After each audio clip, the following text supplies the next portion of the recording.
Alhamdulillah nahmaduhu wa nasta'inuhu wa nastaghfiruh wa na'udzu billahi min shururi anfusina wa sayyiati a'malina may yahdihillahu fala mudilla lahu wa may yudlil fala hadiya lahu asyhadu an la ilaha illallah wahdahu la syarika lahu wa asyhadu anna Muhammadan abduhu wa rasuluh ya ayyuhalladzina amanu ittaqullaha haqqa tuqatih wa la tamutunna illa wa antum muslimun wa ba'du.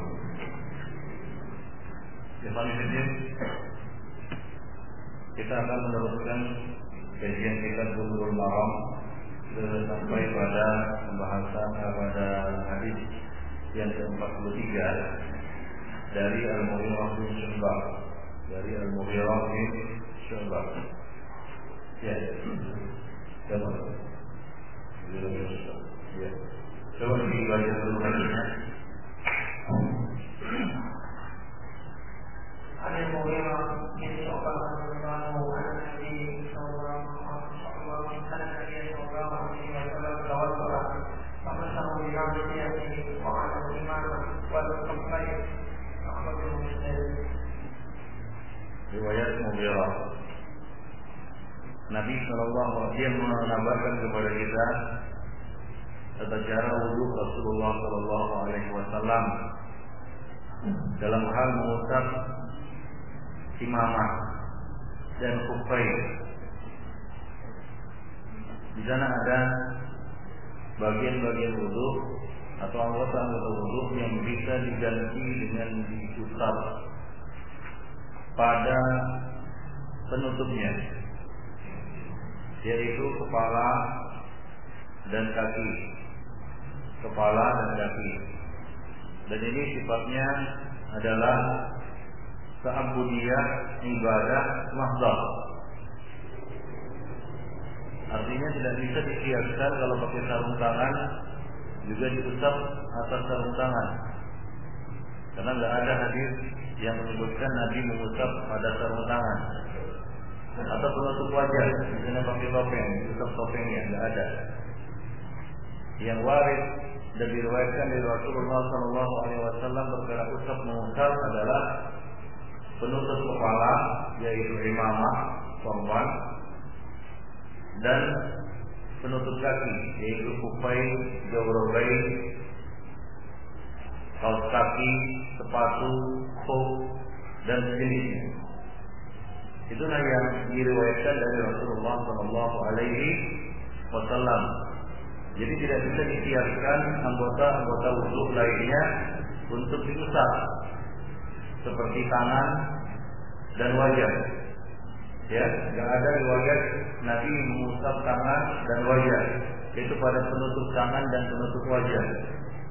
Demikian yang penting. Nah, hadis Al-Mughirah bin Syu'bah ini menjelaskan kepada kita bahwa Rasulullah SAW berwudu kemudian memasaha di nasiyatihi. Beliau mengusap nasiyah, yaitu dahi beliau, artinya kepala di sini.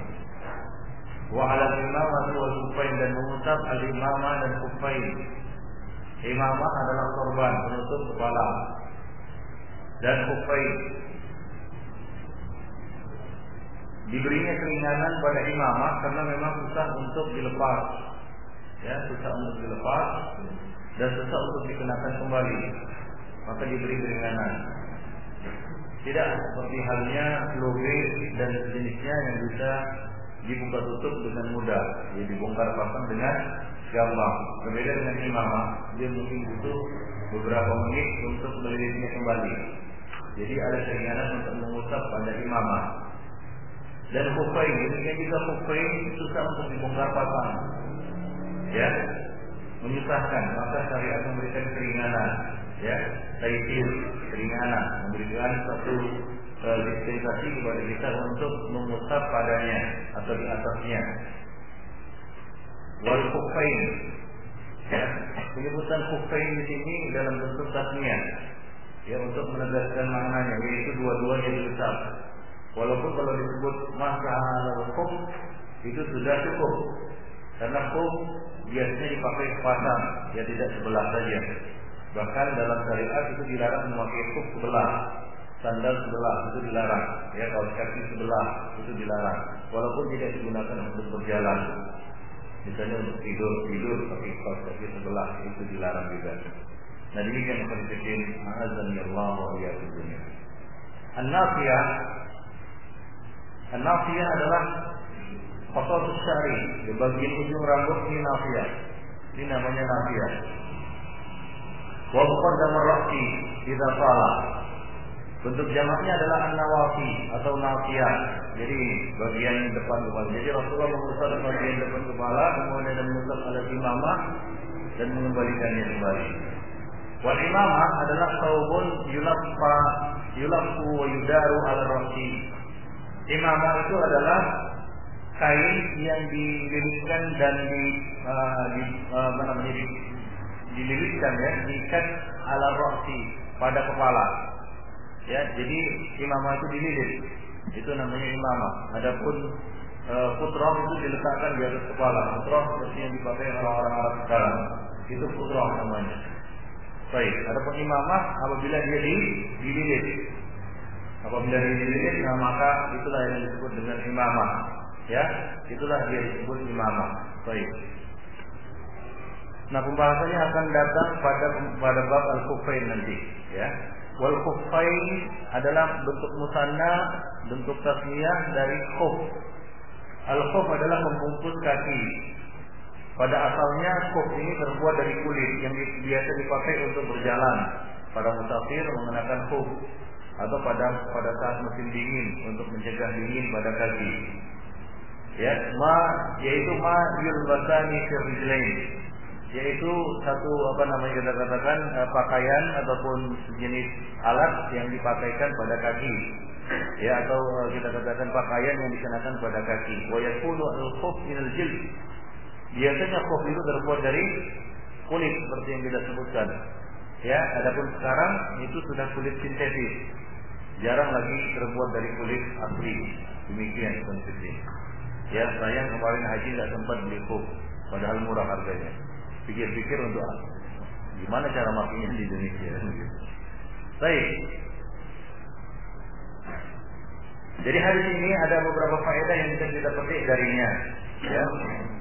Yang pertama adalah hadis ini, di dalam hadis ini terdapat satu cerita atau hikayat, ya berita kepada kita dari Al-Mughirah tentang al-nafiyah wa al-imamah.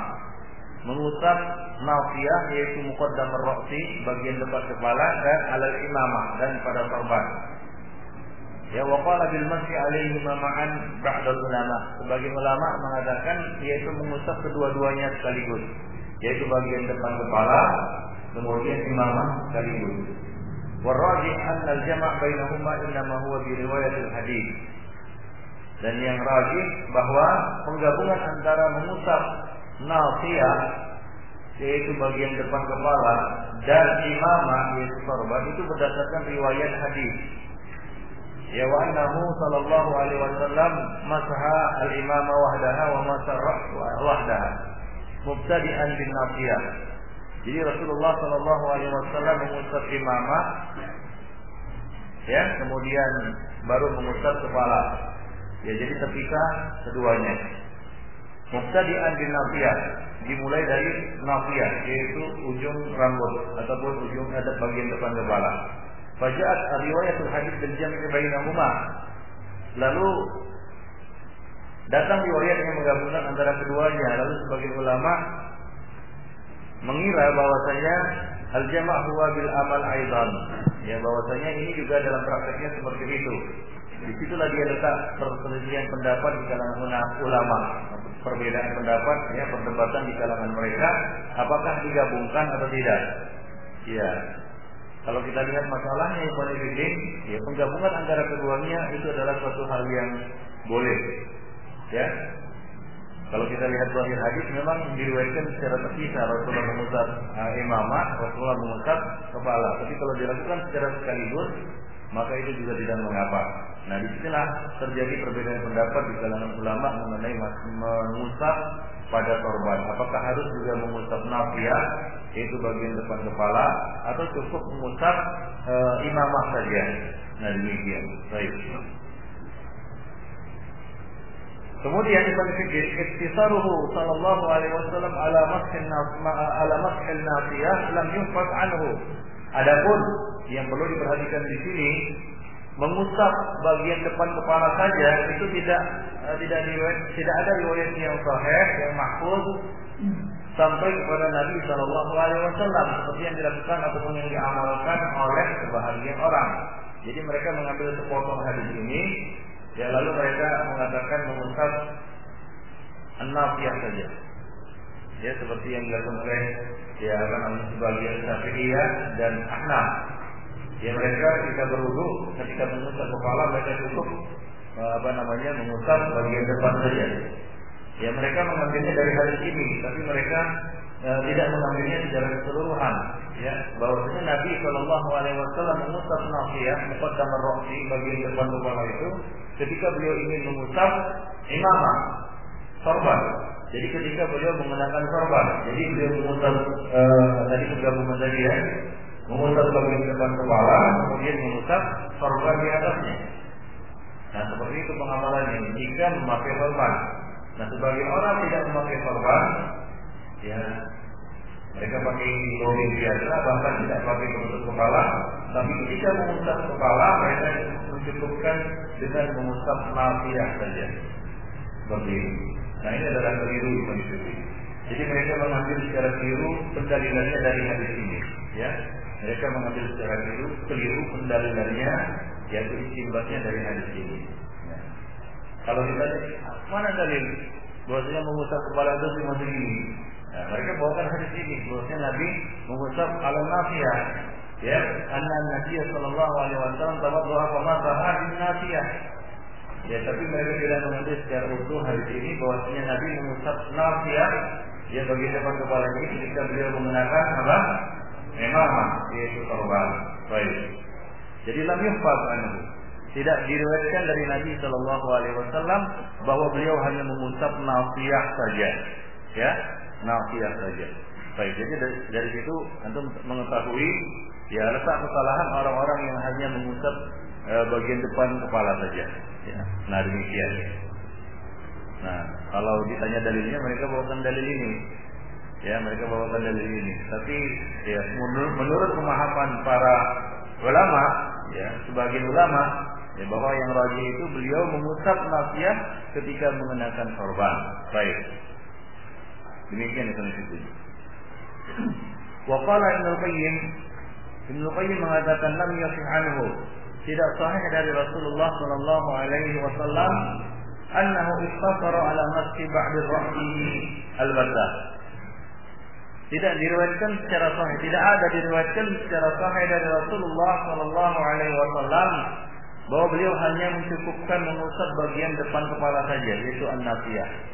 Nah demikian. Baik.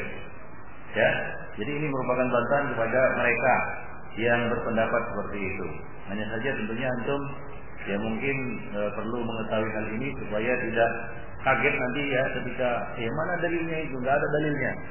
Nah, ya memang ada dalilnya, cuma salah di dalam memahaminya. Nah demikian konflik. Dan perlu antum tahu bahwasanya dalil itu bukan hadis, ya, pemahaman hadis bukan salah. Ya, setiap masalah fikih, ya, apa kata Imam Ahmad? Ya, hindarilah kamu berpendapat di dalam masalah fikih yang tidak ada imam ya sebelumnya yang mendahului kamu. Ya, banyak orang-orang yang mengatakan atau kita katakan mengeluarkan sebuah pendapat ya di dalam bab fikih. Ya, lalu dia mengatakan ini adalah amalan salaf. Ini adalah sunnah. Jadi ketika ditanya, adakah ulama yang berpendapat seperti itu? Dia mengatakan ada. Lalu dia bawakan hadis. Ini hadisnya. Nah, hadis itu bukan, ya kita katakan bukan, tidak cukup untuk mendasari suatu pendapat.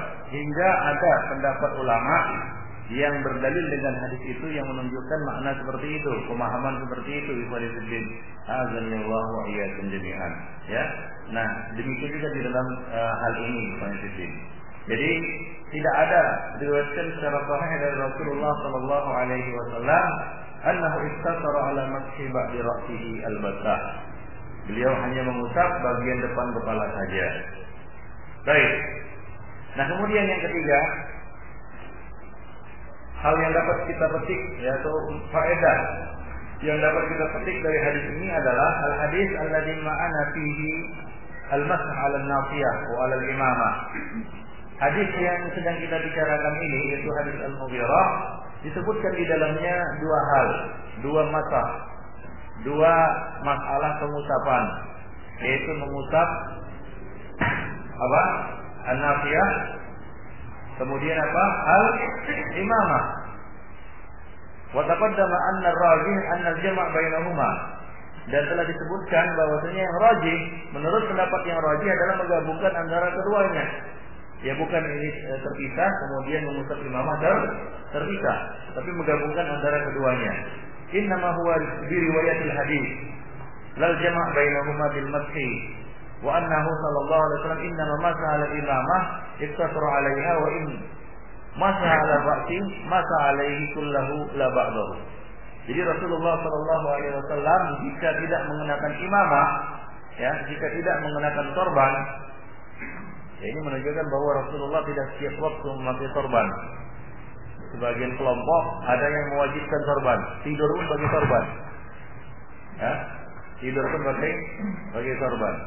Ya, kita katakan pakai sorban itu sunnah, dicontohkan Nabi pernah memakainya, tapi bukan suatu yang wajib. Adapun dalil-dalil yang menunjukkan ancaman, ya, celaan terhadap orang yang tidak bersorban, ini tidak ada yang sahih hadis. Maka Syekh Albani mengatakan tidak ada hadis yang sahih tentang keutamaan sorban dan ancaman celaan terhadap orang yang tidak memakainya. Yang ada adalah perbuatan Nabi sallallahu alaihi wasallam, bahwasanya Nabi mengenakan sorban. Jadi termasuk sunnah fi'liyah. Apa? Sunnah fi'liyah. Ya, dari perbuatan Rasulullah sallallahu alaihi wasallam. Ya, sebagai buktinya adalah bahwasanya Rasulullah sallallahu alaihi wasallam tidak setiap berwudu. Ya, tidak apa yang kita katakan setiap kali berwudu beliau mengusap imamah. Ya, tapi kebanyakannya riwayat kita dapatkan bagaimana Rasulullah mengusap seluruh bagian kepala, bukan seluruh bagian kepala, bukan sebahagiannya. Bukan kita katakan hanya 3 helai rambut saja, atau bukan bagian kiri atau kanan saja, atau bagian depan saja, tapi seluruh bagian kepala itu rahimani wa rahimakumullah. Nah, kemudian faedah yang berikutnya yang dapat kita petik dari hadis ini yang keempat adalah jawazul mashi 'alal imamah.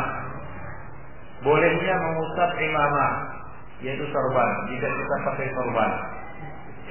Inilah dia pendapat yang masyhur di dalam mazhab Imam Ahmad. Beliau berdalil dengan hadis ini, dan juga berdalil dengan hadis yang diriwayatkan oleh Al-Imam Al-Bukhari di dalam sahihnya dari Amr bin Umayyah. Dari Amr bin Umayyah ia berkata, "Ra'aitu Rasulullah sallallahu alaihi wasallam masaha ala imamatihi wa kuffaihi."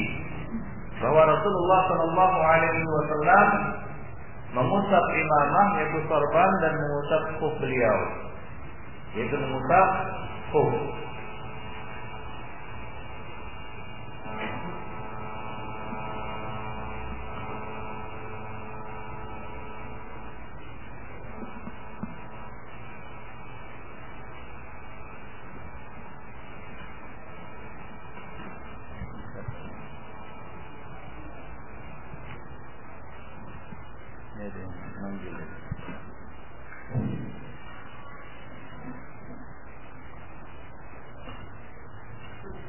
Baik, wa huwa min mufradati madhhab al-Imam Ahmad. Fala yasihu al-masah 'alaihi ma 'inda al-a'immah tsalatsa. Jadi yang membolehkan mengusap imamah ini hanyalah mazhab Imam Ahmad. Adapun mazhab yang lainnya tidak membolehkan. Ya, yang lainnya tidak membolehkan. Ya, Abu Hanifah, Syafi'i dan Malik tidak membolehkan mengusap imamah, yaitu mengusap sorban. Baik.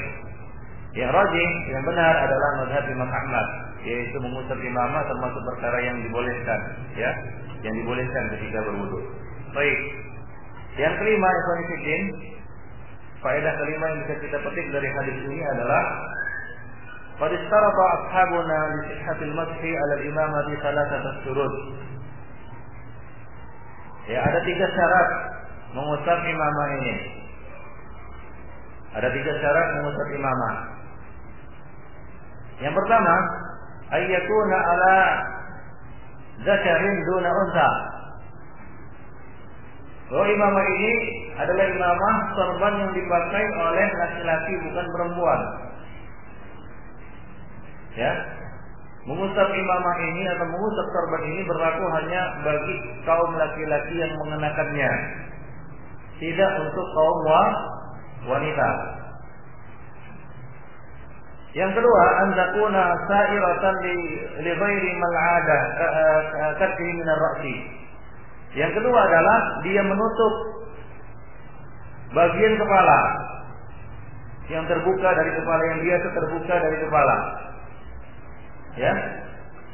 Jadi bukan menutup paruh ataupun sebahagian saja, tapi seluruh bagian kepala yang biasa terbuka. Yang berikutnya, antakuna muhannaka au zatu du'aba, yaitu dia memiliki du'aba, yaitu ekor. Imamah tersebut memiliki ekor. Du'aba, yaitu ekor. Wa tasyarakal khuf fi syurutihi kama sayati insyaallah, dan syarat-syarat lainnya sama seperti syarat mengusap khuf. Nanti akan disebutkan pada pembahasan mengusap khuf. Walifiddin a'azzani Allah wa iyyakum. Baik. Itu faedah yang kelima. Jadi ada 3 syarat untuk mengusap sorban ini. Kemudian yang keenam, faedah berikutnya yang bisa kita petik dari hadis ini adalah perkataan Al-Mughirah di dalam hadis tersebut, yaitu tawaddu'a. Tawaddu'a dijadikan sebagai dalil oleh Al-Hanabilah, oleh ulama-ulama Hambali, ala jawazil mashi ala al-khuffaini wa nahwihima, atas bolehnya mengusap khuf dan sejenisnya. Seperti apa? Kaos kaki, sepatu, sandal yang menutupi kaki, ya. Nah, itu boleh diusap. Idza labisahuma ba'da kamali taharatin bil ma'. Apabila dipakai keduanya itu setelah sempurna taharahnya dengan air. Ya, bukan dengan tayammum. Fa in kana taharatuhu bi tayammum lam yasih. Nah, jika taharahnya itu dengan tayammum maka tidak boleh diusap setelah itu. Artinya bagaimana? Khuf yang boleh diusap adalah khuf yang dipakai ketika kita dalam keadaan suci, yaitu dalam keadaan sudah berwudu, bersuci dengan air, yaitu berwudu dengan air, bukan dengan debu atau tanah, yaitu tayammum. Jadi kalau kita tayammum kemudian pakai khuf, ya bolehkah khuf itu kita usap? Tidak boleh.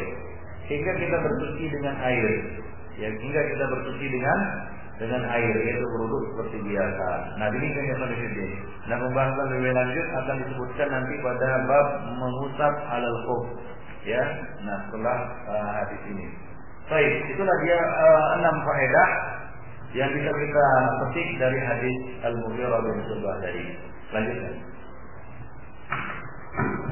وعن جابر رضي الله عنه تعالى عنه في صفة حج النبي صلى الله عليه وسلم قال: ابدأوا بما بدأ الله به، أخرجه النسائي هكذا بلفظ الأمر وهو عند مسلم بلفظ الخبر. Baik.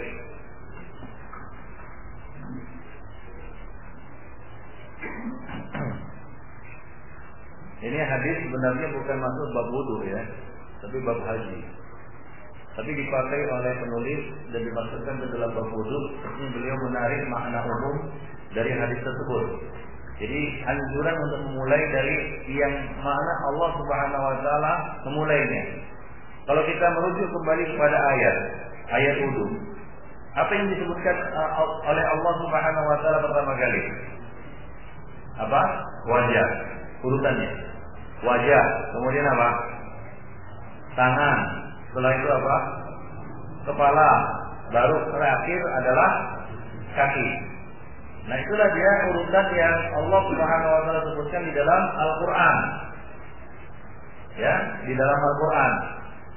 Nah, dianjurkan kepada orang-orang yang berwudu untuk mengikuti urutan yang disebutkan di dalam ayat.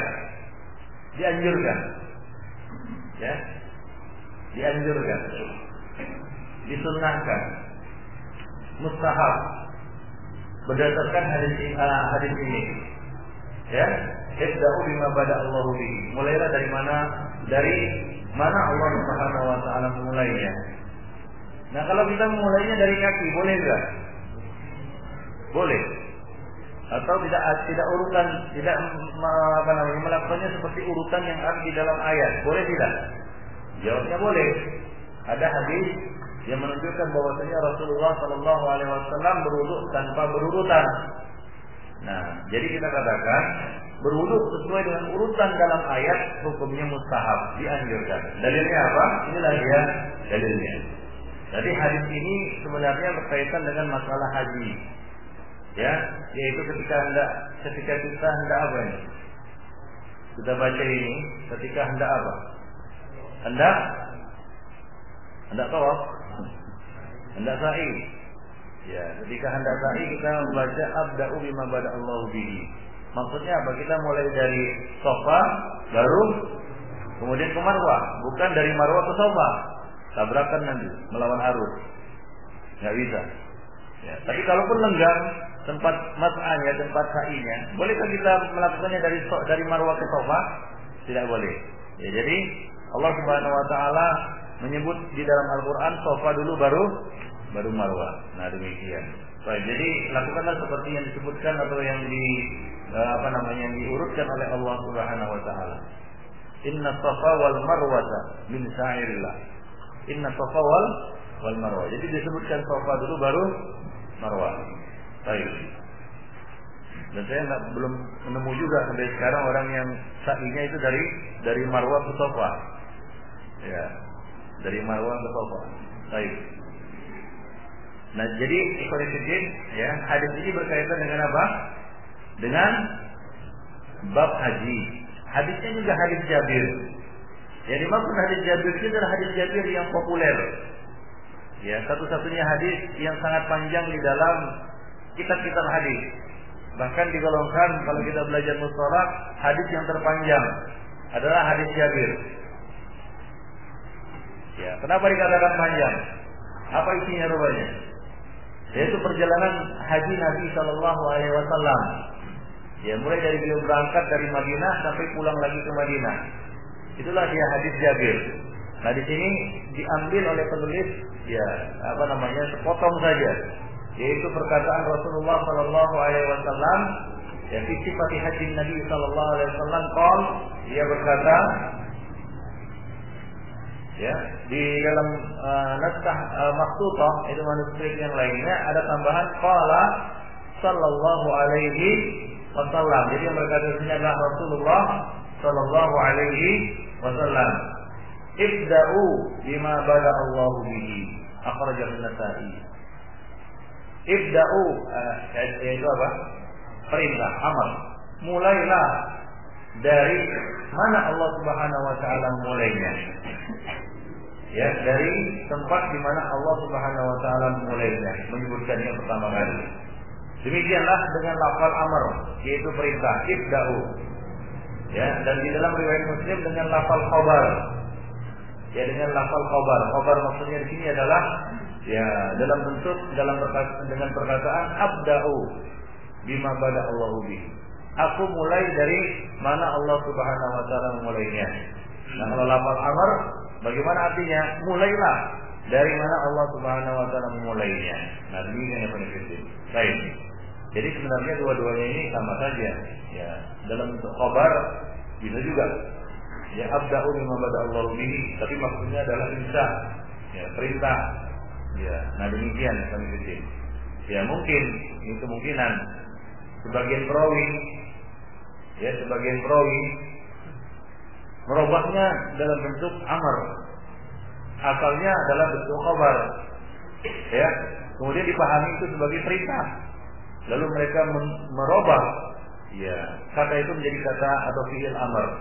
Ya, jadilah ibda'u bima bada Allah bihi. Jadi mereka memahami abda'u ya dengan lafal khabar itu sebagai sebuah perintah, yaitu al-khabar bimakna al-insya. Khabar tapi maknanya insya. Ya. Nah. Baik. Maka dari itu Muslim mengeluarkan riwayat yang dengan apa? Dengan lafal khabar. Ya, dengan lafal khabar. Baik. Al-hadis ini sahih, masyhur, berkaitan dengan sifat haji wada Nabi sallallahu alaihi wasallam. Muslim telah menyantumkannya secara lengkap komplit di dalam sahihnya. Ya, di dalam sahihnya.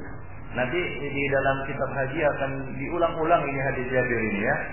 Ya, karena banyak sekali bagian-bagian yang dijadikan dalil oleh para ulama. Baik. Jadi ibda'u adalah fi'il amr. Kemudian bima bada Allahu bihi ini adalah yusiru ila tartib. Ya, yusiru ila tartib fil haji. Ya, tertib di dalam haji, Safa ke Marwah. Lalu diambil ya, secara umum maknanya oleh penulis, lalu dimasukkannya ke dalam bab wudu. Ya, jadi Nabi mengatakan ini bukan ketika berwudu, tapi ketika hendak menunaikan ya atau melaksanakan sa'i kepada fitrah. Jadi tidak diambil dari satu kesimpulan ya anjuran untuk tertib ya ketika membasuh anggota-anggota wudu seperti yang disebutkan oleh Allah Subhanahu wa taala di dalam ayat. Ya, di dalam ayat. Nah, tentunya Ibn Fiddin ya melakukan seperti urutan yang disebutkan di dalam nas syariat, baik itu ayat maupun hadis adalah lebih utama. Baik itu di dalam bab kafarat maupun yang lainnya, ya, yang mana di situ tidak disyaratkan tertib, ya, kecuali yang disyaratkan tertib. Nah, kalau tidak disyaratkan tertib, maka melakukan seperti yang disebutkan atau diurutkan tertibnya di dalam syariat atau di dalam nas-nas syariat adalah lebih baik. Nah, hadis ini bisa dijadikan sebagai dalilnya. Ya, hadis ini bisa dijadikan sebagai dalilnya Ikhwan Fillah azanillahu wa iyyakum jami'an. Ya, contohnya Ikhwan Fillah, ya, salat malam, salat tahajud. Urutannya adalah salat malam, kemudian terakhir salat witir. Nah, kalau dibalik dia salat witir dulu, kemudian setelah itu bangun dia mengerjakan salat malam, hukumnya boleh. Tapi yang terbaik, ya, yang paling afdal, yang utama adalah dia mengerjakan sesuai dengan urutan yang dilakukan oleh Nabi sallallahu alaihi wasallam, yang dianjurkan oleh Nabi sallallahu alaihi wasallam, ij'alu akhir salatikum bil lail al witr. Jadikanlah, ini anjuran ya. Salat yang terakhir dari salat malam kamu adalah salat witir. Nah, jadi urutannya seperti itu. Tapi kalau tidak berurutan, artinya apa? Witir dulu dia baru salat malam, maka ini tidak mengapa ya Allah wa iyyakum jami'an. Yang terbaik adalah ibda'u bima bada Allah bihi. Mulailah dari mana Allah Subhanahu wa taala memulainya. Baik. Jadi ada beberapa faedah yang bisa kita petik dari hadis ini. Yang pertama adalah Allah Subhanahu wa taala qad dzakara sifatal wudu fi ayatil Maidah. Allah Subhanahu wa taala telah menyebutkan sifat wudu secara umum di dalam ayat, yaitu di dalam surat Al-Maidah, yaitu ayat ke-6. Ya ayyuhalladzina amanu idza qumtum ilas salati faghsilu wujuhakum. Jadi dimulai dengan pembasuhan wajah. Farattaba al-wudu mubtadi'an bil wajhi. Jadi Allah Subhanahu wa taala menyebutkan tertibnya dimulai dengan apa? Membasuh wajah. Falyadaini, kemudian membasuh tangan, kedua tangan. Famasfar ra'si, kemudian mengusap kepala. Faghaslur rijlaini, kemudian baru terakhir ya, yang pamungkas yang terakhir mencuci kaki. Fataqibuhu hasbu hadha tartib al-hakim jaa fil ayatil karimah. Jadi tertib seperti tertib yang disebutkan di dalam ayat ini adalah tertib yang paling baik. Jadi dalam berwudu. Ya, nah demikian. Anna hadha tartib al-madhkur fil ayat fardun fil wudu. Kalau ada bihi ala ghairi hadha tartib lam yasih wudu'uhu. Wa min al-fuqaha ma yusahihu. Nah, di sini ada perbedaan pendapat di kalangan ulama. Ada yang mengatakan ya bahwa tertib ini hukumnya fardun wajibun. Kalau tidak dilakukan seperti yang disebutkan di dalam ayat, maka wudunya tidak sah. Ini menurut sebagian ulama. Ya, sebagian ulama baik dari kalangan mazhab Hanafi, Syafi'i, Hambali maupun Maliki berpendapat seperti itu. Wa minal fuqaha, dan di antara ahli fikih segelintir dari mereka, sedikit dari mereka, dan ini yang benar sebenarnya karena ini berdasarkan hadis yang akan kita sebutkan nanti. Mayusahihuhu, ada yang mensahihkan, yang mensahkan wudu tanpa tartib. Ya, tanpa tartib. Baik. Walaupun kita katakan ini pendapat kurang populer, ya, dan mungkin sebagian antum yang hadir di sini baru tahu kalau tartib itu tidak wajib, dan ada ulama yang membenarkannya. Ya, seperti antum tahu kemarin bahwa ada hadis yang menunjukkan membasuh kaki itu boleh lebih dari tiga kali. Ya, karena tidak semua ulama mengetahui semua sunnah. Ya, semua hadis. Ya, ada beberapa hadis yang terluput darinya, hingga dia mengambil kesimpulan hukum yang mungkin bertentangan dengan hadis tersebut. Nah, ini adalah satu perkara yang dimaklumi.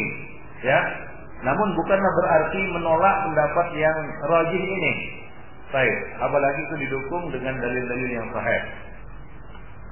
Jadi yang rajih, yang sahih adalah ya boleh melakukannya tidak menurut tertib yang disebutkan oleh Allah, walaupun yang lebih utama, yang lebih baik melakukannya sesuai dengan tertib. Kemudian yang ketiga, ikhwan fillah, di antara faedah yang bisa kita petik dari hadis tersebut adalah mimma stadalla bihi ala luzumi hadza tertib wa idkhalul mamsuh wa huwa ar-ra's bainal maqsulain. Fa innahu lam yadkhulhu bainahuma illa mura'atan li tartibil a'dha' ala hadhihi al-kayfiyah. Wa adatun nusus al-karimah al-bada'a bil ahammi fal aham. Jadi antara dalil yang dipakai oleh orang-orang yang mengatakan wajib menurut tertib yang disebutkan Allah adalah ya disebutkannya ataupun dimasukkannya ya pengusapan kepala di antara dua pencucian. Ya, pengusapan kepala itu dilakukan setelah di antara dua pencucian, yaitu sudah mencuci tangan dan sebelum mencuci kaki. Ya, sebelum membasuh kedua tangan dan sebelum membasuh kedua kaki. Dan ini merupakan satu dalil bahwasanya tertib itu harus diperhatikan menurut sebagian ulama ini. Nah, demikian yang saya sebutkan. Baik. Amma tertib bainal madmadah wal istinshaq wa bainal ghusl al wajhi wa tertib baina yadin wa ukhra wa baina rijlin wa ukhra wa bainal udunain wa ra'si fal ijma' ala annahu sunnah la wajib. Adapun tertib antara madmadah yaitu berkumur-kumur dan masukkan air ke hidung, antara membasuh wajah, ya, dan juga tertib antara kedua tangan, ya, antara kaki dengan kaki yang lainnya, telinga dan kepala, maka ini ijma' bahwasanya itu adalah sunnah, tidak wajib. Nah, di sini ada khilaf di kalangan ulama. Ada yang mengatakan kalau madmadah tidak mengapa diakhirkan, yaitu habis cuci kaki baru kumur-kumur. Adapun 4 perkara itu harus, ya, yaitu apa? Wajah, tangan, kepala, kaki. Ya, karena ini disebutkan dalam ayat. Ya, ini menurut sebagian ulama, seperti yang kita sebutkan tadi. Sebagian lagi mengatakan tidak. Ya, boleh tanpa tertib. Boleh kaki, baru tangan, kemudian kepala, baru mengusap kepala. Wajah, kemudian mengusap kepala. Nah, ini khilaf yang pertama. Yang kedua, ijma'. Bahwasanya madmadah ini ijma' bahwasanya itu adalah sunnah, tidak wajib. Yaitu madmadah, berkumur-kumur, masukkan air ke hidung, ya, ini boleh di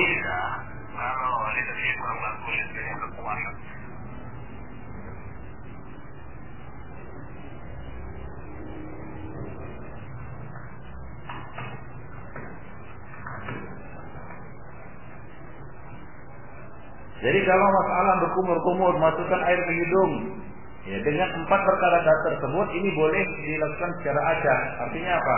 Dia mengakhirkan kumur-kumur, atau dia masukkan kumur-kumur antara mencuci tangan dan membasuh tangan dan mengusap kepala. Maka ini dibolehkan, dan ini adalah sunnah menurut ijma' ulama, menurut mayoritas ulama. Nah demikian ikhwan fillah rahimani wa rahimakumullah jami'an. Akan tetapi perkataannya di sini bahwasanya boleh mendahulukan tangan kiri dari tangan kanan, maka ini fihi nazar. Ini perlu dikoreksi. Kenapa? Karena hadis sebelumnya Nabi sallallahu alaihi wasallam mengatakan idza tawadda'tum fabda'u bima yaminikum. Ibda'u bima yaminikum. Jika kamu berwudu, ya hadis riwayat Abu Hurairah radhiyallahu anhu, Nabi mengatakan jika kamu berwudu maka mulailah, ini perintah, fabda'u bima yaminikum. Mulailah dari bagian yang sebelah kanan. Jadi kita katakan wajib hukumnya mendahulukan yang sebelah kanan, ya tangan dan kaki. Nah demikian itu hadisnya.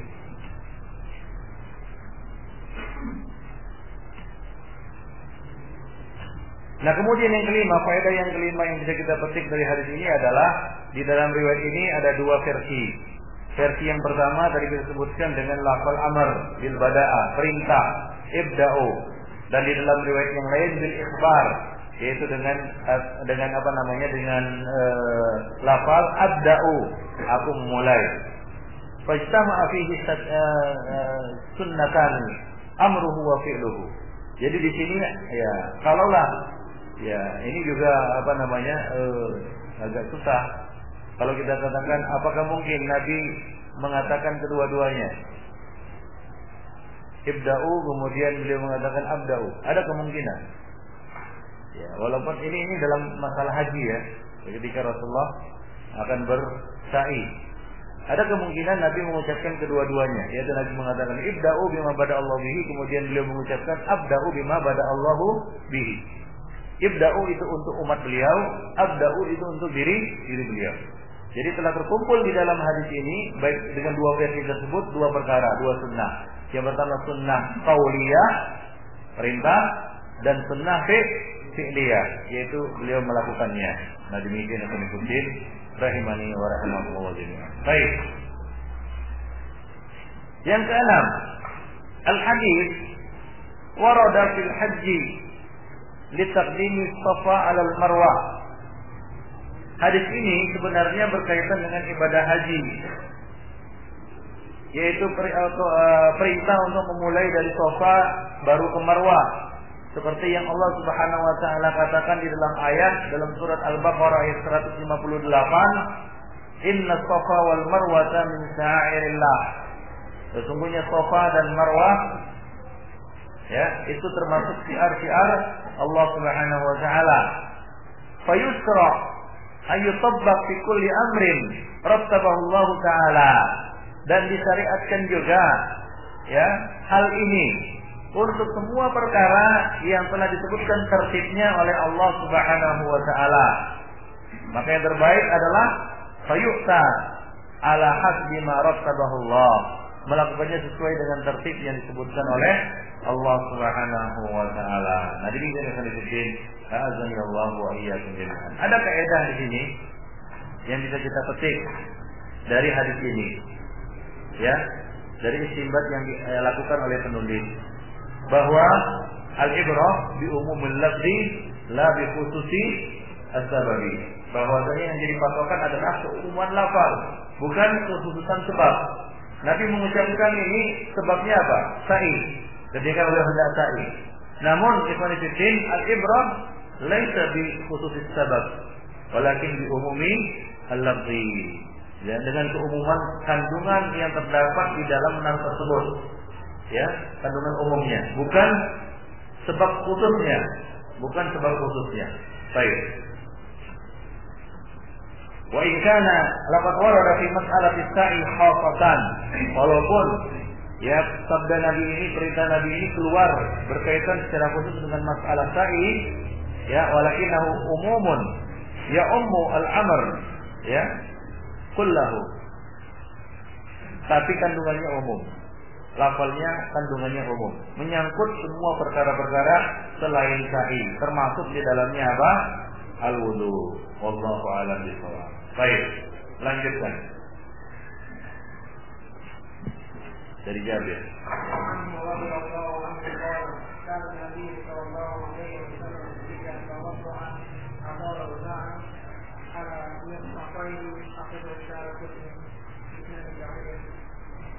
Baik.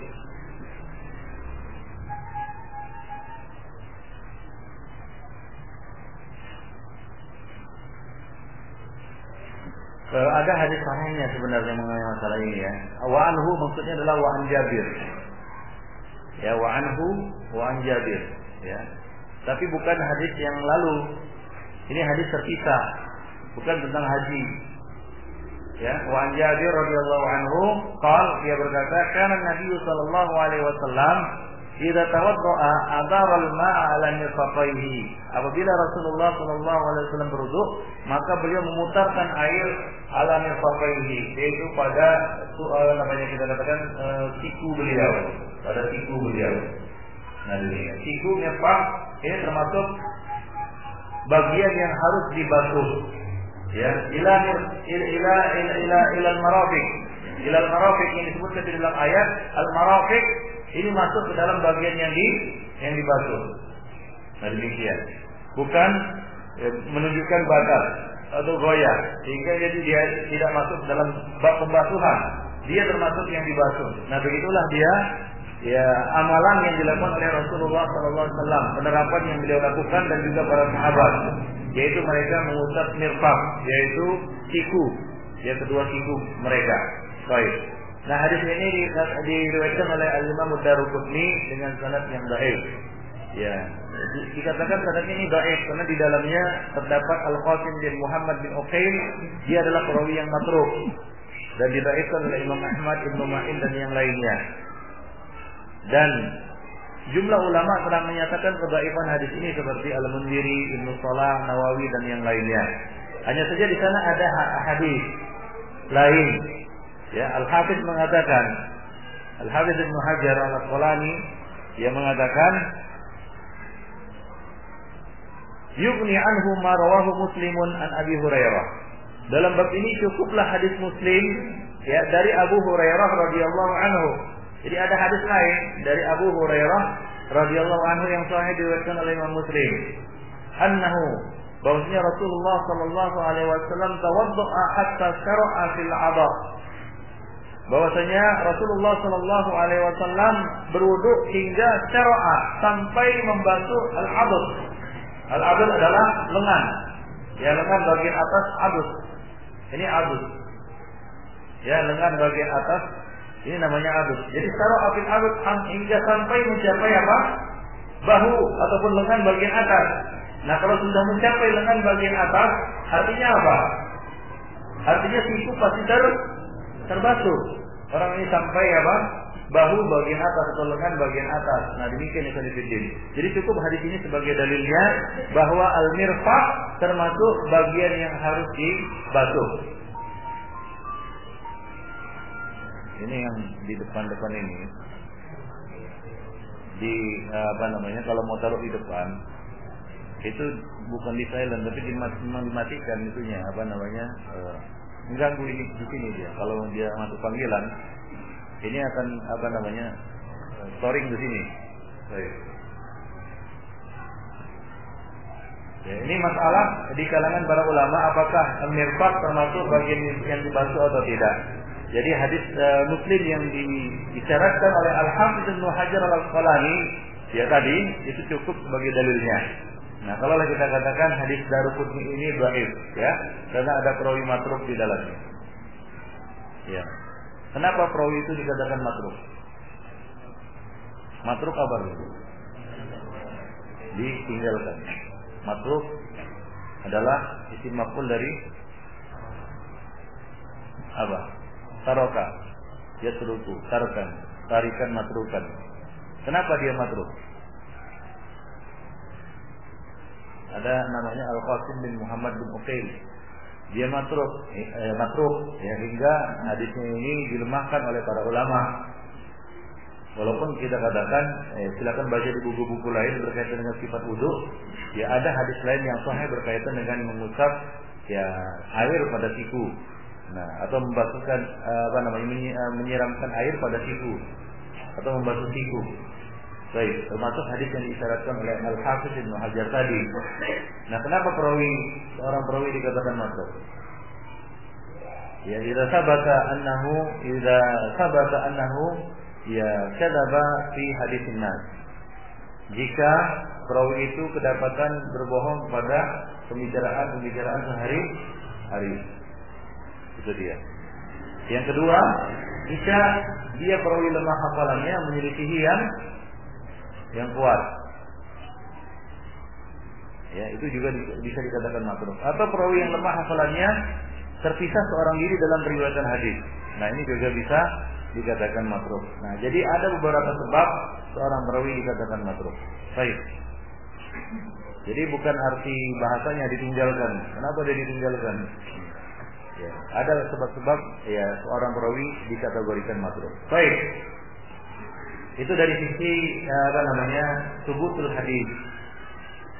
Ya, seperti yang dikatakan oleh Imam Al-Hafiz tadi, cukup ada hadis lain yang bisa dijadikan dalil dalam bab ini, yaitu hadis Muslim dari Abu Hurairah radhiyallahu anhu. Ya, nah demikian. Bahwasanya dia berwudu hingga mengusap sampai ke lengan bagian atas. Lalu dia berkata, yaitu Abu Hurairah berkata, "Hakadza ra'aitu Rasulullah sallallahu alaihi wasallam tawaddu'a." Begitulah aku melihat Rasulullah sallallahu alaihi wasallam berwudu. Jadi dia menisbatkan hal ini, perbuatan ini kepada siapa? Kepada Rasulullah sallallahu alaihi wasallam. Baik. Jadi hukumnya marfu. Mufradat hadis adara yudiru, artinya adalah ajrul ma, itu mengalirkan air. Wa ammamahu ala jami'il mirfaqain, dan meratakannya ke seluruh bagian mirfaq, yaitu ke seluruh bagian siku. Itu artinya adara. Al mirfaq, mirfaqain atau mirfaqain adalah bentuk tasniyah dari apa? Al-mirfaq, dengan mengkasrahkan mim dan memfathahkan fa. Mirfaq, bukan marfiq, ya, bukan marfaq, bukan mirfiq, tapi mirfaq. Baik.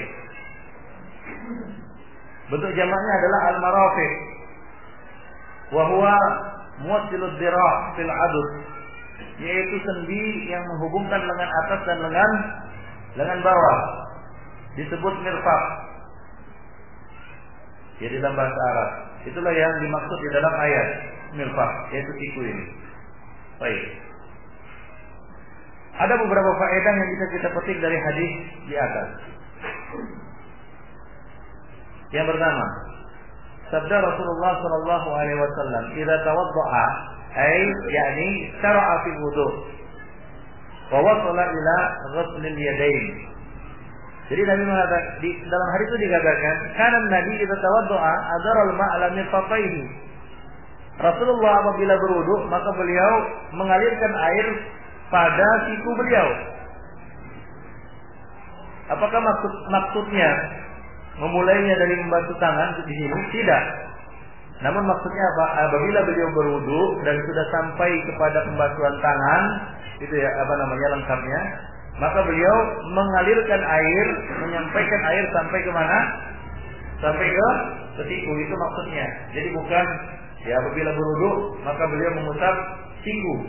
Ya tentunya tidak ada hadis atau tata cara wudu Nabi, walaupun itu boleh menurut sebagian ulama, beliau memulai wudu dengan apa? Dengan membasuh siku. Siku dulu baru tangan. Itu jarang. Jadi maksud hadis ini, apabila beliau berwudu dan sudah sampai kepada pembasuhan tangan, maka beliau mengalirkan air pada siku. Itu maksud hadis ini.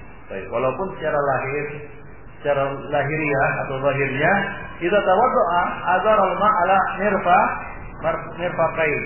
Sama seperti firman Allah Subhanahu wa taala, "Idza qumtum ila shalah faghsilu wujuhakum." Apakah kita salat dulu baru berwudu? Tentunya tidak.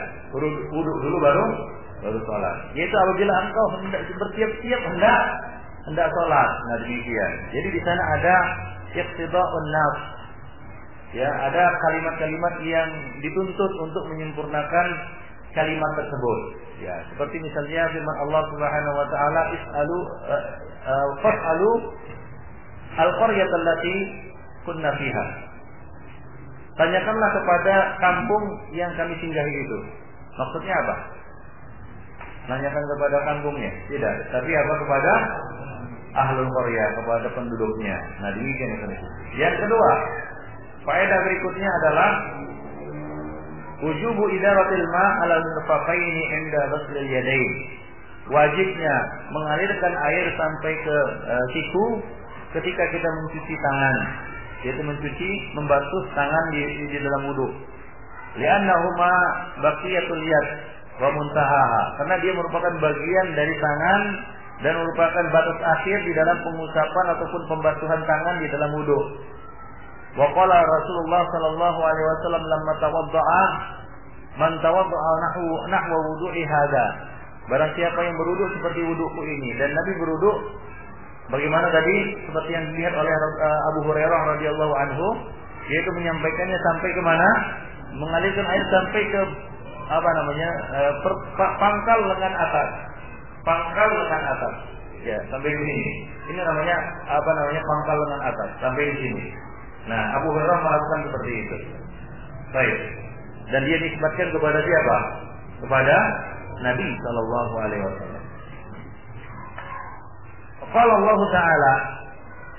Ya, kemudian yang ketiga, kepada ya, Allah Subhanahu wa taala mengatakan wa aydikum ilal marafiq, yaitu yang tercantum di dalam ayat.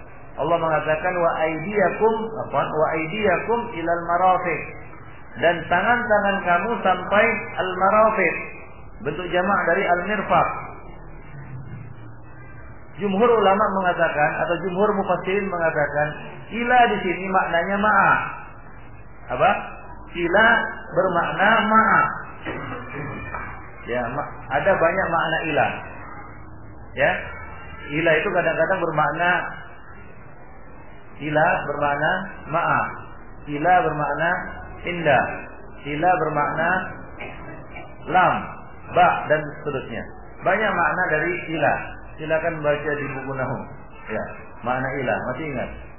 Saya masih ingat. Ya. Ya, hafalah. Baik. Nah, di sini dia bermakna apa? Ma'a. Bermakna ma'a. Kama qala Allah Ta'ala.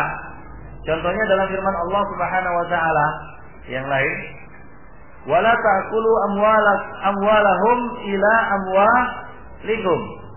Wala ta'kulu amwalahum ay amwalal yatama ila amwalikum. Ila di sini maksudnya apa? Ma'amwalikum. Ya, artinya jadinya bagaimana? Janganlah kamu makan harta-harta mereka, harta-harta anak yatim itu kepada harta-harta kamu. Kalau diartikan secara secara letterlek ya seperti itu kan, ila kan ke atau kepada atau sampai. Janganlah kamu makan harta-harta mereka, harta-harta anak yatim itu sampai harta kamu. Tidak. Tapi maksudnya adalah ma'a. Jadi makna ayat itu ada bagaimana? Janganlah kamu makan harta-harta mereka bersama harta-harta kamu. Jadi kita campur adukkan harta mereka dengan harta kita, lalu kita makan, sehingga kita tidak tahu ya mana yang kita makan, apakah harta anak yatim itu atau harta kita, bercampur baur. Jadi siapa saja yang mengasuh anak yatim, maka dia harus membuat pembukuan sendiri ya terhadap harta anak yatim tersebut. Dia boleh makan ya dengan cara yang ma'ruf, ya, untuk keperluannya. Ya, jangan dia mendolimi, ya, menghabisi harta anak yatim tersebut. Dia harus kelola dan dia harus kembangkan. Ini bagi orang yang mengelola harta anak yatim. Maka kita katakan mengelola harta anak yatim itu bukan bisa dilakukan oleh sembarang orang. Kalau antum tidak mampu untuk mengelola harta anak yatim, maka jangan. Karena bisa jadi harta itu satu akan termakan bersama harta antum. Yang kedua, habis dengan sendirinya. Ya, habis dengan sendirinya. Bagaimana habis dengan sendirinya? Habis dikeluarkan untuk bayar zakatnya, tidak berkembang. Karena harta itu kalau nggak diputar-putar ya begitu-begitu saja dia. Maka harta tidak boleh diserahkan kecuali kepada orang yang rusuh. Itu orang yang sudah bisa berpikir memanage harta tersebut.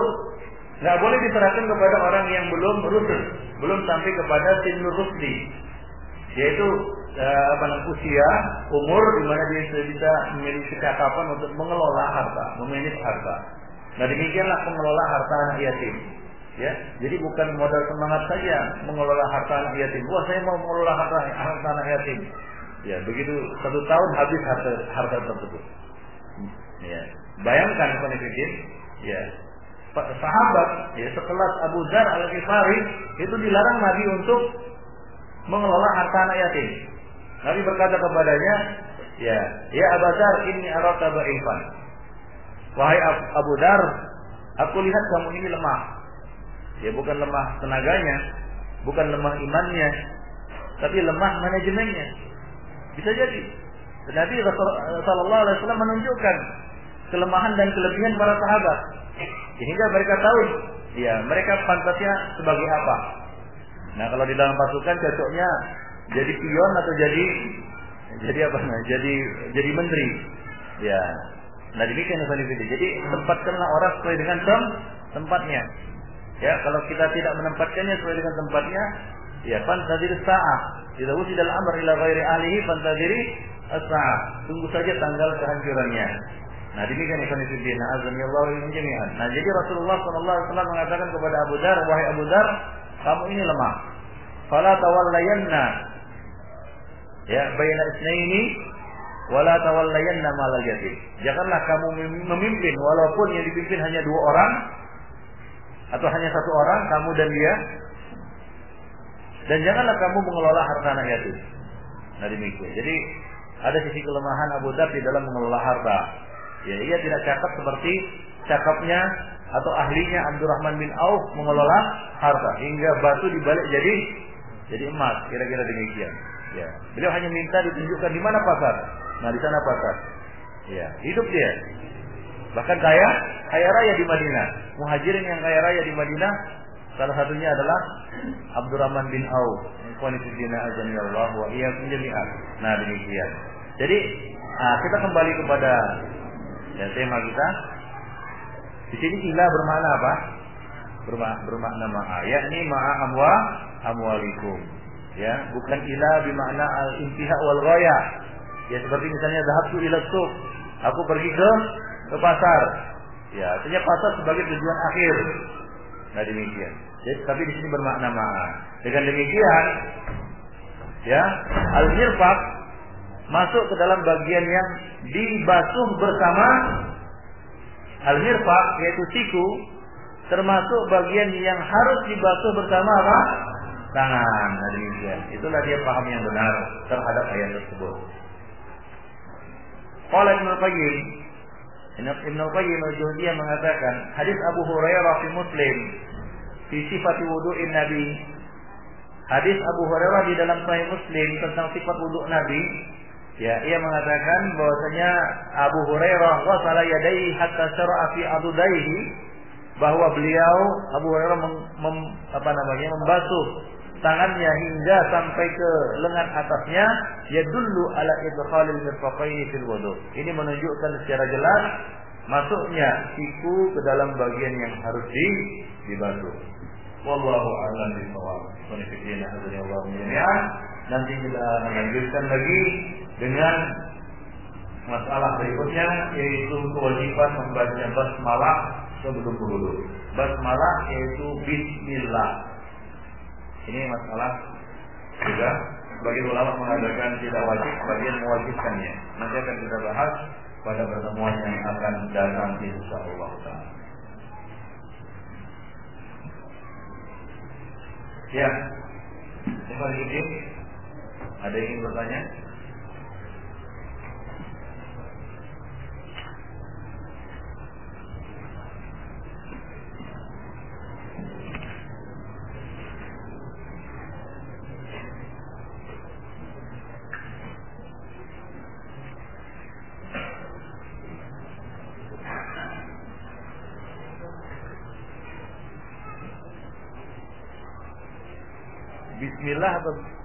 Bismillah atau Bismillahirrahmanirrahim?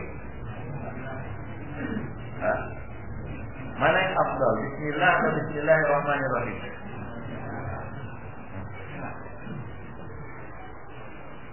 Ya, khilaf juga di kalangan ulama. Kalau menurut pendapat Imam Nawawi, ya, beliau kebalikannya. Kata beliau, ya di dalam Al-Azkar dan kitab lainnya, beliau mengatakan Bismillahirrahmanirrahim itu lebih sempurna. Adapun Bismillah, ya sesuai dengan sunnah kata beliau. Tak perlu di sunnah, tetap sunnah di Bismillah.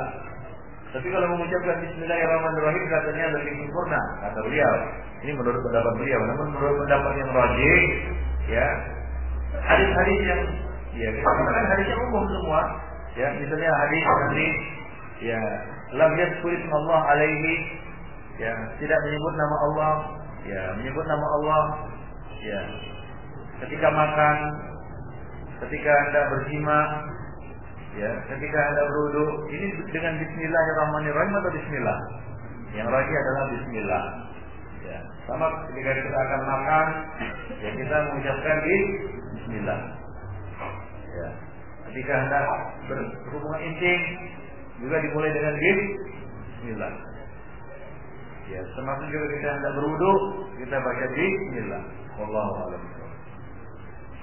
Artinya, begitulah dia luasnya masalah fikih. Kalau mau cari-cari ada pendapat para ulama, ya ada saja.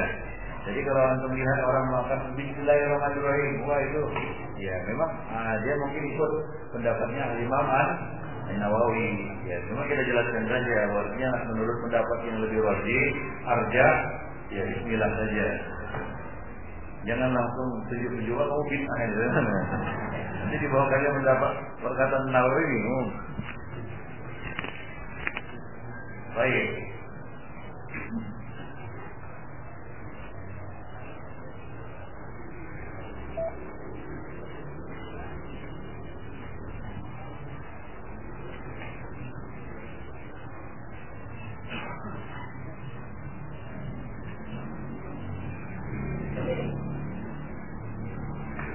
Apakah ada patung yang boleh dipajang di rumah, seperti misalnya patung mainan anak-anak? Ya, patung mainan anak-anak itu bukan dipajang. Ya, untuk mainan anak-anak, untuk dimain-mainkan, bukan untuk dipajang. Ya, gunakanlah barang sesuai dengan fungsinya. Kalau itu mainan ya dipakai untuk main-main, jangan dipajang. Habis dipakai main-main ya ditimbang. Ada rumah majangnya ini tidak benar, Ikhwanuddin. Ya, nah demikian. Baik.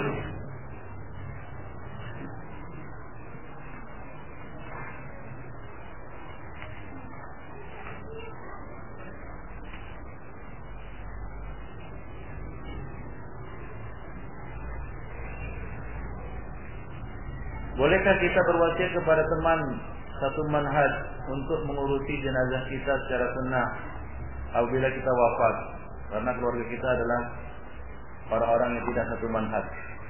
Ya boleh. Bahkan kalau bisa inilah yang harusnya dilakukan. Ya. Dan perlu juga berpesan kepada mereka dengan pesan-pesan wasiat-wasiat, jangan diratapi, ya jangan diperlambat pengurusannya, jangan dipindahkan ke tempat lain tanpa kebutuhan dan seterusnya. Kalau perlu secara detail disebutkan di dalam wasiat. Apalagi keluarga kita termasuk keluarga yang awam misalnya, ya dia tidak mengerti, boleh jadi ya jenazah kita itu diundur-undur. Jadi kalau disebutkan dalam wasiat, ya nggak ada alasan bagi mereka untuk mengundur-undur, karena ini permintaan si mayit. Ya, nah demikian Ikhwanuddin. Azanillah wa iyyakum jami'an. Bukan hanya pengurusan jenazahnya saja, hal-hal lain yang menyangkut juga pengurusan jenazah, ya baiknya juga disebutkan Ikhwanuddin. Rahimani wa rahimakumullah jami'an. Jadi bukan hanya boleh, tapi kalau bisa ya begitulah seharusnya. Baik. Karena itu sangat kuat kalau ada wasiat dari si mayit, tidak bisa apa-apa itu.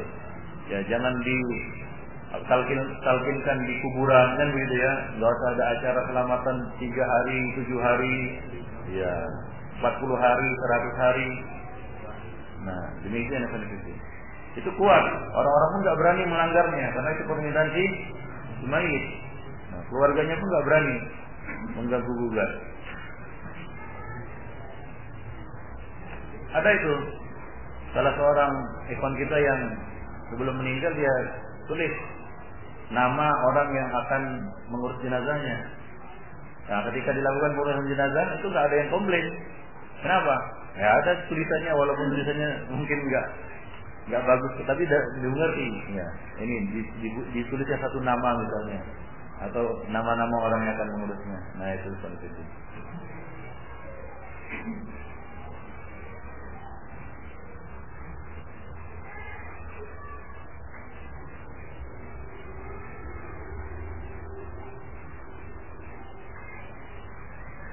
Sampai mana batas melebihkan basuhan anggota wudhu, tangan dan kaki?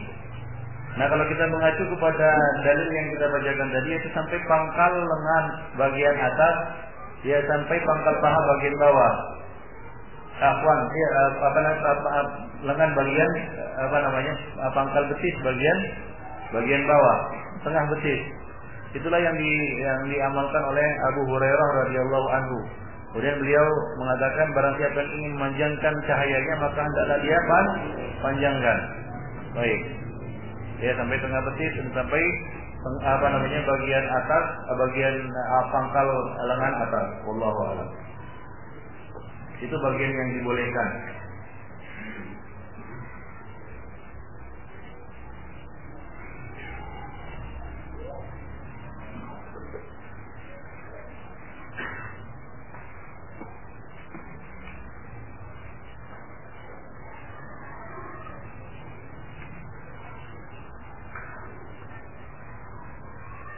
Niat akikah sebelum bayi lahir sudah ada, namun setelah lahir bayi sudah meninggal. Bolehkah kita kedua orang tuanya mengakikahi bayi yang telah meninggal itu? Boleh.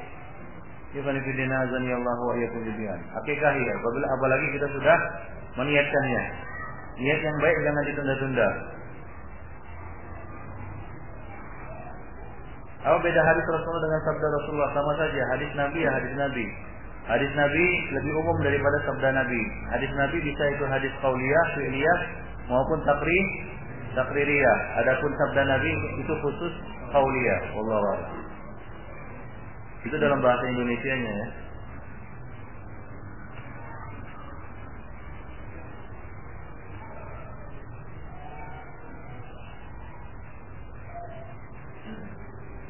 Apakah ada hudud untuk kasus perkosaan? Tentu saja ada, ikhwan fillah. Pemerkosa secara paksa itu termasuk al-mufsiduna fil ardh, yang dipotong silang tangan dan kakinya, kemudian dibuang hingga binasa. Nah demikian ikhwan fillah. Ya. Ini termasuk al-mufsid fil ardh, orang yang merusak di muka bumi.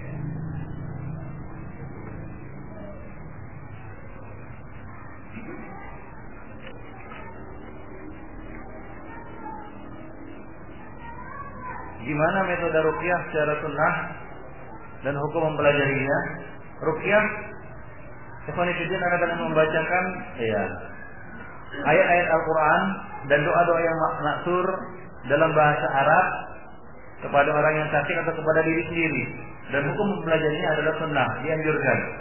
Yang minimal kita untuk meruqyah diri kita sendiri dan jangan bergantung atas ruqyah orang lain, supaya kita tidak tidak keluar dari, tidak putus harapan dari menjadi orang-orang yang masuk kita katakan surga tanpa hisab. 70.000 orang yang masuk surga tanpa hisab, salah satunya adalah la yastarqun, tidak meminta ruqyah dari orang lain. Jadi tujuan mempelajari ruqyah adalah agar kita bisa meruqyah diri sendiri. Ruqyah itu ibarat benteng dari serangan-serangan, ya kita katakan jin, makhluk-makhluk yang gaib yang jahat terhadap kita. Baik. Lalu dari ain, dari pandangan mata yang jahat. Jadi hukum mempelajarinya adalah sunnah. Ya, Nabi memerintahkan kepada kaum wanita, ditekankan lagi kepada mereka untuk mempelajarinya. Khusus untuk wanita, Nabi memerintahkan kepada mereka, ajarkanlah ruqyah ini kepada mereka, yaitu kepada kaum wanita. Karena biasanya yang lemah jiwanya itu wanita, yang biasa dirasuki oleh jin adalah kaum wanita. Maka tuntutan mereka untuk mempelajarinya lebih besar lagi. Ada baiknya ini masuk dalam mata pelajaran untuk wanita, untuk akhwat. Ya, Pak. Intinya pelajaran ruqyah untuk kaum wanita. Ya perlu itu. Karena kalau dia bisa meruqyah dirinya sendiri, artinya dia orang yang kuat. Dia punya benteng untuk menangkis, ya kita katakan serbuan, ya kita katakan gangguan, ya kita katakan jin-jin yang durhaka, jin-jin yang jahat. Apalagi sekarang ini kan trennya, ya kasus-kasus yang banyak terjadi di sini, itu satu sekolah kesurupan kan gitu ya, kesurupan satu masuk jin, kena jin semua kan, ya. Jadi lalu dipanggil orang-orang pintar. Nah ini sangat tidak mendidik Ikhwan Fillah. Dalam Islam sebenarnya orang itulah yang diajarkan ruqyah supaya dia bisa membentengi diri. Ruqyah itu sebenarnya seharusnya tiap hari. Ya kalau kita bisa meruqyah sendiri, maka kita bisa lakukan itu tiap hari atau tiap kita rasakan ada sesuatu yang menyerang diri kita, goncangan dan lain sebagainya. Ya karena yang namanya jin itu masuk ketika orang itu kehilangan konsentrasi.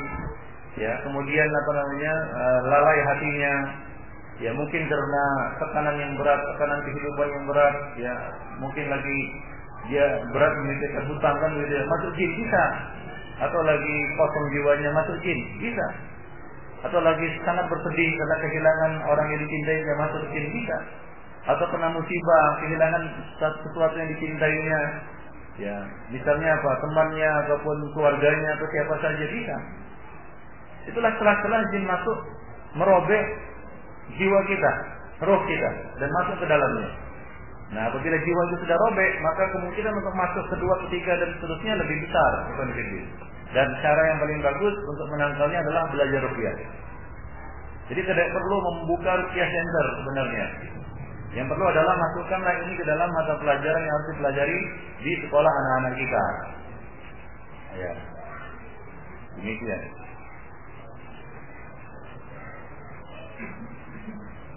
Bolehkah kita pajang di dinding ayat-ayat Al-Quran atau nama Allah, Allah Muhammad?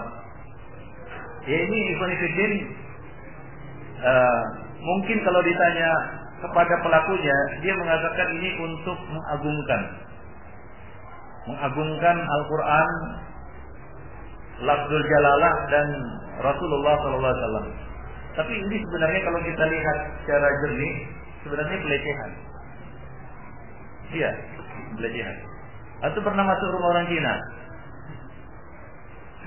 Ya mereka di depan rumahnya itu dipajangnya itu apa? Pakai kaca, pakai cermin kan gitu ya, tulisan-tulisan nggak apa-apa itu.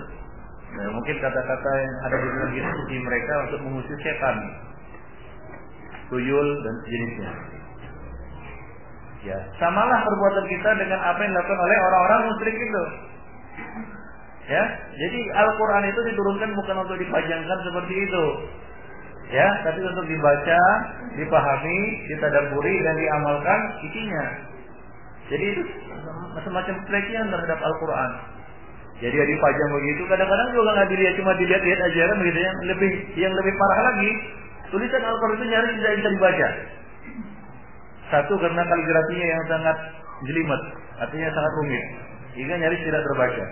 Yang kedua, kaligrafinya justru berbentuk ya kita katakan hewan ataupun ya makhluk yang bernyawa. Ada yang lagi sujud gitu ya. Nah, itu. Apa itu? Apa? Bukan Al-Quran, bukan. Syahadat ya. Baik. Ada yang bismillah bentuknya burung kan begitu ya. Nah, yang ketiga ya, bukan kaligrafi, bukan bentuk makhluk bernyawa, tapi tulisannya sangat kecil. Yasin juga satu Yasin itu. Ya, kecil nggak bisa dibaca, hanya sebagai pajangan dan hiasan. Nah ini sebenarnya pelecehan yang penidina Allah wa iyyakum. Demikian juga lafzul jalalah dan nama apa tulisan Muhammad sallallahu alaihi wasallam. Untuk apa dipajang begitu? Ya, untuk nakut-nakuti setan. Ini apa namanya? Seperti kata orang kebanyakan nonton film kan gitu. Jadi ayat-ayat Quran mengusir setan saja. Ya, itu Ikhwan Fillah ya, adalah satu hal yang tidak pantas dilakukan oleh kaum muslimin. Jika mereka teralihkan dari tujuan diturunkannya Al-Quran, ya sebagai hudan dan bayan linnas, sebagai hidayah dan petunjuk, ya penjelasan bagi umat manusia. Baik.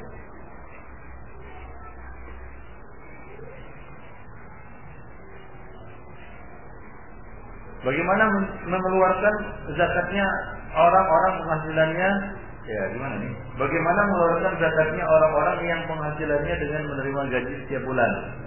Bolehkah tiap menerima gaji menyisihkan 2,5% untuk dizakatkan? Ya, kalau niatnya untuk dizakatkan, ya ikhwanifiddin, tidaklah tersalurkan sebagai zakat. Karena menyalurkan zakat itu ada prosedurnya, ada kaifiatnya dalam syariat. Ya, cukup nisabnya, ya sempurna haulnya, kan begitu ya. Nah, barulah dia wajib dizakatkan. Nah, kalau semua persyaratan tidak terpenuhi, maka ini tidak keluar sebagai zakat, sebagai sedekah biasa saja. Nah, kalau dia mau menyisihkan 2,5% tiap bulan untuk dikeluarkan, ya maka niatkan ini untuk sedekah. Ya, karena zakat yang wajib itu ada persyaratannya, ikhwan fillah. Azani Allah wa iyyakum jami'an. Nah, kalau tidak cukup persyaratannya, tidak wajib. Tidak cukup persyaratannya, tidak wajib. Ternyata uang gajinya dikumpul-kumpul sementara tidak sampai tidak sampai nisabnya. Ya.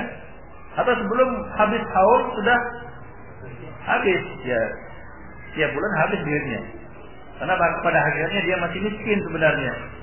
Yaitu apa? Uang hasil gajinya itu cukup untuk 1 bulan. Bisa pun disisihkan cuma sedikit, tidak sampai nisabnya. Nah, demikian kondisi ini. Baik, jadi kalaupun dia ingin menyisihkannya, maka disisihkan sebagai sedekah biasa. Insya Allah pahalanya tidak berkurang, kondisi.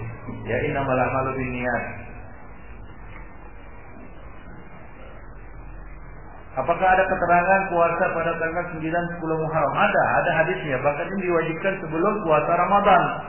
Puasa Asyura, yaitu tanggal 10 Muharram, itu adalah puasa yang pertama kali diwajibkan atas kaum muslimin sebelum diwajibkannya puasa Ramadan. Ya, kemudian dimansuhkan hukumnya, hukum wajibnya ditetapkan hukum sunnahnya. Ya. Nah, dan untuk menyelisih orang-orang Yahudi yang juga berpuasa pada hari itu, maka kaum muslimin dianjurkan untuk berpuasa sehari sebelumnya. Jadi 9, 10 Muharram. Wallahu a'lam. Jatuhnya hari Rabu dan Kamis mungkin. Iya. Rabu dan Kamis. Hah? Ya, safar itu boleh bersafar, boleh berpuasa, asalkan kita tidak keberatan dan memudaratkan diri. Nah, kalau kita sampai kepayahan dan memudaratkan diri dan memaksakan diri untuk tetap berpuasa, maka Nabi mengatakan laisal bir as-siyamu fi safar.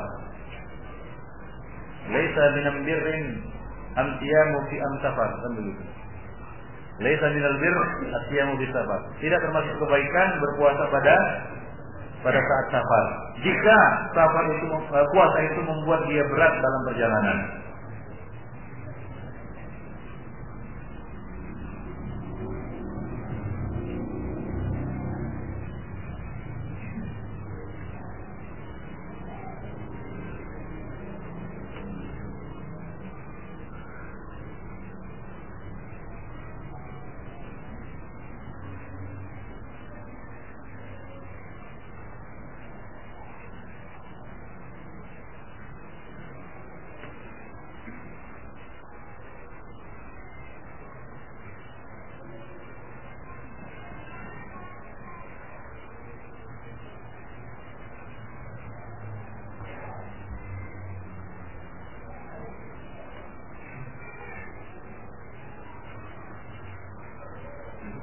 Ada yang bertanya, ketika ingin sholat tahajud, apakah harus tidur dulu? Tidak harus tidur dulu. Sholat tahajud boleh dilakukan sebelum tidur.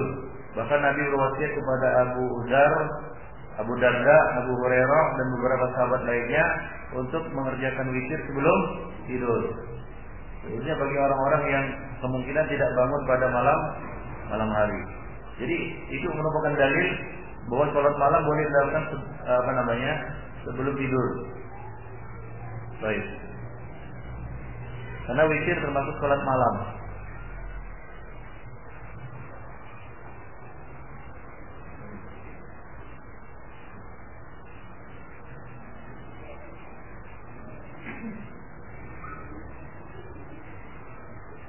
Apa maksudnya menjamak salat? Menjamak salat adalah menjamak dua salat dalam satu waktu, di depan maupun di belakang. Kalau di depan namanya jamak takdim, kalau di belakang namanya jamak takhir. Yaitu menjamak salat zuhur bersama asar, isya, maghrib bersama isya. Itu maksudnya jamak. Mengqadha salat yaitu mengerjakan salat yang terluput dikerjakan pada waktunya di luar waktunya. Ya, sesudah waktunya. Dalam hal ini para ulama berbeda pendapat. Jika sebab dia meninggalkan salat itu karena lalai sengaja, maka tidak ada qadha. Tapi kalau karena tertidur, lupa atau tersibukkan dengan suatu perkara, maka dia mengqadhanya sesudah sesudah waktunya. Nah, demikian. Dan mengqadha salat harus berurutan. Misalnya antum belum salat maghrib, bangun sudah azan isya, maka ketika mengqadhanya antum harus berurutan mengqadhanya. Yaitu antum salat maghrib dulu baru salat isya. Jangan salat isya dulu baru salat maghrib. Nah, demikian. Demikian juga jamak.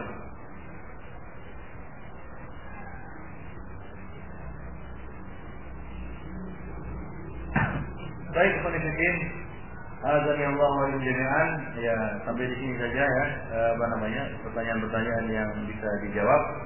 Insyaallah pada pertemuan yang akan datang kita akan menjawab pertanyaan-pertanyaan yang lain. Baik. Di sini ada beberapa pertanyaan yang sudah berulang, jawabannya sudah disampaikan berkali-kali rasanya.